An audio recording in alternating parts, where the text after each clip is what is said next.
So today we'll see about constitutional and non-constitutional bodies. Uh, तीन तरह के हैं यहाँ पर constitutional bodies, statutory bodies, non constitutional slash executives. तो देखते हैं ये जो कॉन्स्टिट्यूशनल बॉडीज़ है इसका संविधान में मेंशन किया गया है किसी न किसी अनुच्छेद के तहत, mention in constitution under articles. And statutory bodies को लॉ के द्वारा बनाया जाता है, और जो नॉन कॉन्स्टिट्यूशनल और एग्जीक्यूटिव्स होते हैं इसको created by any executive resolution और resolution of government. Constitutional bodies में सबसे पहले इलेक्शन कमीशन का नाम है यहाँ पर दिया गया। Election commission of India article 324 to 329 part 15 में है। ये एक परमानेंट है और इंडिपेंडेंट बॉडी है। Administers the election to the Lok Sabha का होगा इलेक्शन, राज्यसभा का, लेजिस्लेटिव असेंबली विधानसभा का, और लेजिस्लेटिव काउंसिल विधानसभा परिषद का। ये प्रेसिडेंट का भी, वाइस प्रेसिडेंट का भी इलेक्शन ये इलेक्शन कमीशन ऑफ इंडिया ही करवाती है, और ये पंचायत और म्यूनिसिपल इलेक्शंस का नहीं करवाती है, but not for panchayat and municipality elections. Composition जो होता है इसका क्या होता है, चीफ इलेक्शन कमिश्नर एक होगा और 2 इलेक्शन कमिश्नर्स होंगे as determined by the president. ठीक है, अपॉइंटमेंट इनका होगा प्रेसिडेंट के द्वारा, serve still the pleasure of the president. Appointment इन लोगों का प्रेसिडेंट ही करेंगे। इनका जो कार्यकाल होगा, टेन्योर जो होगा, समयावधि इन लोगों के ऑफिस में रहने की, तो वो 6 साल और या तो 65 साल जो पहले आ जाए, मतलब या तो 6 ईयर्स अगर उन लोगों का पुर रहा है, मान लो वो 62 साल के ही हैं, और तो वो रिटायर हो जाएंगे। या मान लो उन लोगों को 63 साल में अपॉइंटमेंट मिलता है और 65 साल तो उनका 6 साल से पहले ही, 6 साल उनका हुए बिना पहले ही पुर जाएगा, तो 65 साल में वो रिटायर हो जाएंगे। Removal by president similar to the removal procedure. इनका रिमूवल भी होता है, वो कैसे होता है, प्रेसिडेंट ही करते हैं, similar to the removal procedure of a supreme court जज। सुप्रीम कोर्ट के जज का जैसा रिमूवल होता है उसी तरह चीफ इलेक्शन कमिश्नर का भी रिमूवल होता है। Other ECs are removed by president on the advice of CEC. और जो 2 अदर से इलेक्शन कमिश्नर होंगे उनका रिमूवल कैसे होगा, प्रेसिडेंट के द्वारा ही होगा, चीफ इलेक्शन कमिश्नर के एडवाइस पे होगा। Salary same as a supreme court जज, जैसा सुप्रीम कोर्ट के जज का एक सैलरी होगा वैसा ही इनका भी होगा। नेचर ऑफ फंक्शंस क्या होगा, एडमिनिस्ट्रेटिव, एडवाइजरी और क्वाज़ाई जुडिशियल। जुडिशियल जैसा, पहले chief election commissioner Sukumar Sen थे। Originally it was a single membered body. पहले इसमें एक ही सिर्फ इलेक्शन कमिश्नर होते होंगे, चीफ इलेक्शन कमिश्नर, बट इसको जो है it become a multi membered commission since 1989 से ये मल्टी मेंबर्ड कमीशन बन गया। ऐसा क्यों हुआ, क्योंकि 61वां संविधान संशोधन जो 1988 में आया था, वो जो क्या किया, वोटिंग एज को बढ़ा के 21 साल से घटा दिया। मतलब पहले 21 साल था, उसको 18 कर दिया गया। इसके कारण जो है जो संख्या थी वो बढ़ गई इलेक्टोरल कॉलेज की, तो फिर इसके कारण और 2 आदमियों की आवश्यकता ऐसी सोची गई, तो उन लोगों को भी ऐड किया गया। तो ये कब बना, 1989 में मल्टी मेंबर्ड बॉडी बन जाता है। आर्टिकल्स के बारे में देख लेते हैं, इंपॉर्टेंट आर्टिकल्स जो है 324 है, superintendence, direction and control of elections. 325 में है, no person to be ineligible for inclusion in or to claim to be included in a special electoral roll on grounds of religion, race, caste or gender. Article 326 में है, elections on the basis of adult suffrage representation of people act. और article 327 में है, powers of parliament to make provisions with respect to elections to legislature. Article 328 में है, powers of legislature of a state to make provisions with respect to elections to such legislature. Article 329 कहता है, prohibits interference by courts in electoral matter. अब आता है दूसरा जो संवैधानिक निकाय है, कॉन्स्टिट्यूशनल बॉडी है, वो है union public service commission, UPSC. इसका आर्टिकल 315 से 323 तक में दिया हुआ है, पार्ट 14 में है ये एक इंडिपेंडेंट कॉन्स्टिट्यूशनल बॉडी है, known as watchdog of merit system. It is known as the watchdog of merit system. Composition जो है इनका, is in direction of the president, composition in discretion of the president, मतलब president जितना चाहें composition इसका रख सकते हैं। Qualification, half of members must have held government office for 10 years। अच्छा, टर्म इनका है 6 years और अंटिल 65 years ऑफ एज। ठीक है, 6 साल और 65 years ऑफ एज, ऐसा ही था ना उसमें भी। हाँ, सेम एज ECI, 6 साल या 65 years of age। Recruitment, all India services and central services, removal by president if। अब इनका भी बर्खास्तगी जो होता है वो प्रेसिडेंट द्वारा ही होता है अगर फाउंड इंसॉल्वेंट, बैंकरप्ट। अगर इंसॉल्वेंट और बैंकरप्सी में क्या दोनों एक ही चीज़ है क्या? Found holding any office of profit, अगर इसमें भी वो कार्यरत है और कहीं और भी कुछ ऐसा अपना व्यवसाय कर रहे हैं तो। Having an infirmity of mind और बॉडी, मतलब अनस्टेबल अगर हैं बिहेवियर में और उनका अनस्टेबल नेचर हो चुका है, सही से दिमाग काम नहीं कर रहा है, मिसबिहेवियर है, ऐसा recommended by supreme court through an inquiry board. ठीक है, आर्टिकल्स रिलेटेड टू, अब यूपीएससी से रिलेटेड आर्टिकल्स देख लेते हैं। आर्टिकल 315 में कहता है public service commission for the union and for the states. Article 316 कहता है appointment and term of office of members. Article 317 कहता है removal and suspension of a member of PSC, public service commission. Article 318 कहता है to make regulations has to conditions of service of members and staff of the commission. Article 319 कहता है prohibits करता है as to the holding of office by members of commission on ceasing to be such members. 320 कहता है functions of पीएससीज। Article 321 कहता है power to extend functions of पीएससीज। आर्टिकल 322 कहता है एक्सपेंसेस ऑफ पीएससीज। आर्टिकल 323 कहता है रिपोर्ट्स ऑफ पीएससीज। अब आता है एक और, नहीं ये तो स्टेट पब्लिक सर्विस कमीशन है, इसका भी 315 323 तक में है, पार्ट 14 में तो ये भी है। तो डिफरेंस क्या है दोनों में? यूपीएससी भी आता है 315 से 323, state public service commission same structure as UPSC के तहत इसका भी स्ट्रक्चर है, लेकिन इसमें क्या है, उसमें उन दोनों में था इलेक्शन कमीशन ऑफ इंडिया और UPSC union public service commission वाला में 65 साल तक का यहाँ पर था, 6 साल का टर्म या 65 साल का एज, तो यहाँ पर 62 है। Qualification 1 and 1.5 of members must have held, यहाँ क्या था, यहाँ था आधा, यहाँ पर 1.5 of members must have held government office for 10 years। Recruitment, state services appointment by governor of the state. Removal same as UPSC. Though UPSC and SPSCs are constitutional bodies, but Joint Public Service Commission is statutory in nature। अब finance commission के बारे में देख लेते हैं। Article इसका 380 है ए, कहता है क्वाज़ी जुडिशियल बॉडी है ये। कंपोजिशन इसका होगा chairman plus 4 members constituted by president in every 5 years। Constitution has authorise parliament to determine the qualifications of member of financial commission.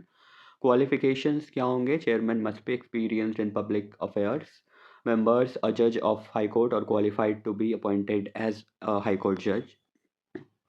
Special knowledge होना चाहिए फिनेंस का, अकाउंट्स का, of government and economics. Members are eligible for reappointment. Sorry. तो पहला finance commission 1951 में था, बना था। केसी नियोगी उसके चेयरमैन थे। और 14वां जो है वो YV रेड्डी थे उसके चेयरमैन। 15वां के थे NK सिंह और 16वां जो अभी चल ही रहा है उसके अरविंद पनगरिया जी हैं। और मेंबर्स जो हैं क्या दिया, अजय नारायण झा, एनी जॉर्ज, मैथ्यू, मनोज पांडा, सौम्य कांति घोष, ये सब पार्ट टाइम है। ये 16th फाइनेंस कमीशन की बात हो रही होगी यहाँ पर, उसके मेंबर्स हैं ये सब।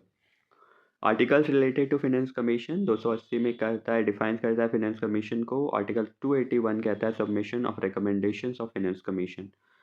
अब GST council, article 279A inserted via 101वां संविधान संशोधन 2016 में हुआ था। Composition joint forum of centre and state. Chairperson इसके यूनियन फाइनेंस मिनिस्टर जो भी होंगे उस समय के वही होंगे, अभी जैसे निर्मला सीतारमण जी हैं तो वो होंगी।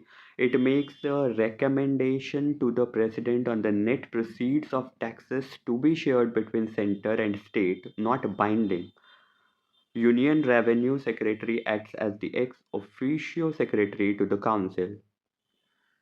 और पांचवा है national commission for SC and STs. पहले शेड्यूल कास्ट का आर्टिकल 338 नहीं 338 ही है, और शेड्यूल ट्राइब्स का आर्टिकल 338A है। कंपोजिशन इसका जो होता है chairperson plus vice chairperson plus 3 members, all members appointed by, सारे जो हैं उनको अपॉइंट कौन करेंगी, तो हमारी जो अभी प्रेसिडेंट हैं द्रौपदी मुर्मू साहिबा वही। तो और प्रेसिडेंट का आर्टिकल क्या है, आर्टिकल 52 में है mention that there shall be a president of India. Originally article 338 provided for a special officer for एससीज एंड एसटीज। पहले 338 आर्टिकल ही था, उसमें बस एक स्पेशल ऑफिसर नियुक्त किया जाता था एससी एसटीज के लिए। लेटर उसके बाद क्या हुआ, 65वां संविधान संशोधन 1990 में होता है, वो रिप्लेस कर देता है special officer with a multi member national commission लाया जाता है फॉर एससीज एंड एसटीज अंडर आर्टिकल 338। फिर फाइनली क्या होता है, 89th कॉन्स्टिट्यूशनल अमेंडमेंट एक्ट 2003 का इसको बाइफरकेट कर देता है, दो टुकड़ों में बांट देता है, it into two separate commission. मतलब अब national commission for scheduled caste NCSC article 338 में आ गया, और national commission for scheduled tribes NCST article 338A में आ गया। तो national commission for backward classes भी है NCBC, जो 338A में था NCST, तो NCBC इसमें है 338B में। ये इस्टेब्लिश होता है 1993 में। Originally it was a statutory body, पहले ये एक स्टैट्यूटरी बॉडी था, बट मंडल केस होता है 1992 का, जिसमें सुप्रीम कोर्ट डायरेक्ट करता है कि central government to constitute a permanent statutory body for backward classes के लिए एक परमानेंट निकाय बनाओ। तो उसी के तहत इसको बनाया जाता है, national commission for backward classes आता है, जो कि इस्टेब्लिश होता है 1993 में। इसका आर्टिकल जो है वो 338B है। 102वां संविधान अमेंडमेंट एक्ट ऑफ 2018 में जो होता है, conferred the constitutional status and added a new article. तो 102वां संविधान संशोधन करके 2018 में इसको एक संवैधानिक निकाय बनाया जाता है, और आर्टिकल ऐड करता है 338B टू द कॉन्स्टिट्यूशन। वही हुआ। Special officer for linguistic minorities के बारे में पार्ट कितना में दिया है, 17 में दिया, आर्टिकल 350B है। Inserted via seventh amendment act, ओ सातवां संविधान संशोधन करके 1956 में ही आ गया था। अपॉइंटेड बाय प्रेसिडेंट के द्वारा नियुक्त होता है, नियुक्ति होती है। आर्टिकल 350 कहता है कि providing adequate facilities at primary level education in mother tongue to children belonging to linguistic minority groups. और आठवां है controller and auditor general of India CAG. आठवां क्या है, ये सब कॉन्स्टिट्यूशनल बॉडीज के बारे में बात हो रही है। Part 5 chapter 5 article 148 to 151, head of the Indian audit and accounts department appointed by president, president के द्वारा इनकी भी नियुक्ति होगी। टर्म इनका 6 ईयर्स और till 65 years of age. Same as election commission of India, same as UPSC, और लेकिन SC स्टेट कमीशन जो था, स्टेट सर्विस कमीशन जो था, स्टेट पब्लिक सर्विस कमीशन जो था, उसका यहाँ पर 62 ईयर्स ऑफ एज था। ये एक सिंगल मेंबर बॉडी है। रिमूवल होता है इनका in the same manner as that of supreme court जज का जैसा रिमूवल होता है, वैसा इनका भी वैसा ही रिमूवल होगा। इनको कहा जाता है guardian of the public purse. BR Ambedkar ने इनको मेंशनड के कैग को कहा था कि the most important officer under the constitution, और संविधान के अंतर्गत सबसे महत्वपूर्ण ऑफिसर हैं ये CAG. He acts as a guide and philosopher to Public Accounts Committee. He compiles and maintains the accounts of state government, not central government. अच्छा ठीक है। ये जो करता है क्या करता है, कंपाइल जो करता है और अकाउंट को जो मेंटेन करता है स्टेट गवर्नमेंट का करता है, सेंट्रल गवर्नमेंट का नहीं करता है। आर्टिकल्स रिलेटेड टू कैग वो देख लेते हैं। Officer of controller and auditor general of India CAG, appointment, removal, salary and other conditions of services, ये 148 में दिया गया है कि अपॉइंटमेंट कैसे होगा, रिमूवल कैसे होगा, सैलरी कितनी होगी, और इनके ऑफिस का कंडीशन क्या होगा। तो ये कहता है 148 स्टैब्लिश करता है। 149 में कहता है इनका ड्यूटीज़ और इनकी जो शक्तियाँ होंगी कैग की, वो कह रहा है। आर्टिकल 150 कहता है form of accounts of the union end of the state, मतलब यूनियन और स्टेट का अकाउंट बनाओ। आर्टिकल 151 में audit reports must be submitted, तो प्रेसिडेंट को अपनी रिपोर्ट सौंप दो। Attorney general of India, article 76, highest law officer of India appointed by president, qualification appointment इनका भी प्रेसिडेंट ही कर रहा है और हाईएस्ट लॉ ऑफिसर है इंडिया का। क्वालिफिकेशन इनका क्या है, should be eligible to become है, जैसा कि सुप्रीम कोर्ट के जज बनने का जो क्वालिफिकेशन होना चाहिए वही इनका भी होना चाहिए एक अटॉर्नी जनरल बनने के लिए। इनको असिस्ट करने के लिए सॉलिसिटर जनरल होते हैं, जो कि एक कॉन्स्टिट्यूशनल बॉडी नहीं है। और आर्टिकल 165 में, जैसा कि ये सेंटर के लिए है, article 76 attorney general of India, उसी तरह एडवोकेट जनरल ऑफ इंडिया 165 के तहत एक स्टेट का हाईएस्ट लॉ ऑफिसर होता है। तो अपॉइंटमेंट इनका होता है गवर्नर के द्वारा। क्वालिफिकेशन क्या होनी चाहिए इनकी, वही हाई कोर्ट के जज बनने लायक qualification. Advises state government in legal matters refer to him by the governor. Statutory और एग्जीक्यूटिव बॉडीज़ में आ जाते हैं। National human rights commission NHRC एक स्टैट्यूटरी बॉडी है established under protection of human rights act 1993 के ह्यूमन राइट्स एक्ट के तहत 1993 में बना। इसका कॉम्पोजिशन जो होता है, चेयरपर्सन रिटायर्ड CJI और सुप्रीम कोर्ट के जज प्लस 5 फुल टाइम मेंबर्स होने चाहिए। अपॉइंटमेंट बाय प्रेसिडेंट के द्वारा इनकी नियुक्ति होती है based on 6-membered committee recommendation. Members are eligible for reappointment after completing their current term. इनका जो कार्यकाल होता है 3 साल का होता है और 70 साल की एज तक रहता है। Also known as the watchdog of human rights. National human rights commission को क्या कहा जाता है, वॉचडॉग ऑफ ह्यूमन राइट्स। और ऊपर कुछ था ऐसा ना, वॉचडॉग ऑफ व्हाट, क्या था, ऑफ पब्लिक पर्स अकाउंट, नहीं हाँ क्या था, वॉचडॉग से करके कुछ था ना, सुप्रिटेंडेंट रिमूवल नेचर एडमिनिस्ट्रेटिव, मिल नहीं रहा है भाई। बिहेवियर माइंड रिक्रूटमेंट अप्रूवल, अरे यार छोड़ो। हाँ तो ठीक है। Controller auditor general national human rights commission NHRC। Composition है chairperson retired CJI supreme court के जज प्लस 5 फुल टाइम मेंबर्स। हाँ तो ये हो गया। स्टेट ह्यूमन राइट्स कमीशन भी है, ये नेशनल ह्यूमन राइट्स कमीशन है, ये स्टेट ह्यूमन राइट्स कमीशन है, ये भी 1993 के एक्ट के तहत बना। कॉम्पोजिशन चेयरपर्सन रिटायर्ड CJI और HC जज, यहाँ सुप्रीम कोर्ट के जज होते हैं, यहाँ हाई कोर्ट के जज होंगे। चीफ जस्टिस ऑफ इंडिया यहाँ भी होंगे, लेकिन वहाँ सुप्रीम कोर्ट के जज होते थे, यहाँ हाई कोर्ट के जज होंगे। और अपॉइंटेड बाय गवर्नर, और यहाँ पर अपॉइंटमेंट इनका प्रेसिडेंट कर रहा था, यहाँ पर गवर्नर कर रहा है। और इनका 3 साल या 70 साल जो पहले आ जाए। Members are eligible for reappointment after completing their current term. Chief information commission CIC भी है, जो कि 2005 में बना था under right to information act, जो 2005 में आया था। टेन्योर इनका होता है 5 years और 65 years of as.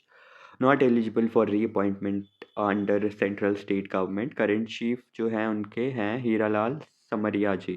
Central vigilance commission CVC, जो कि 1964 में बनता है एक एग्जीक्यूटिव रेजोल्यूशन के तहत। इनिशियल स्टेटस इनको मिलता है ना ही constitution nor statutory.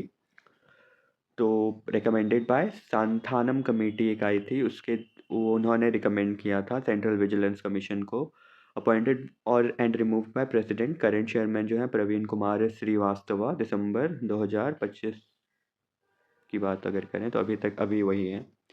Central bureau of investigation CBI 1963 में बनती है, ये एक एग्जीक्यूटिव रेजोल्यूशन के तहत बनी थी। It derives its power from Delhi special police establishment act 1946। और इसको भी संथानम कमेटी ने रेकमेंड किया था। It is an executive body. Law commission of India status executive body है। फर्स्ट लॉ कमीशन जो हुआ था pre independence 1834, headed by Lord Macaulay. First law commission 1955 post independence, first law commissioner MC सेटलवेड थे। और ये पहले अटॉर्नी जनरल भी थे। Function legal reform advisory. Lokpal और Lokayukta established under Lokpal and Lokayukt Act 2013. Status statutory body Lokpal for center, Lokayukt for state. First chairperson Pinaki Chandra Ghose. Current chairperson Ajay Manikrao Khanwilkar है।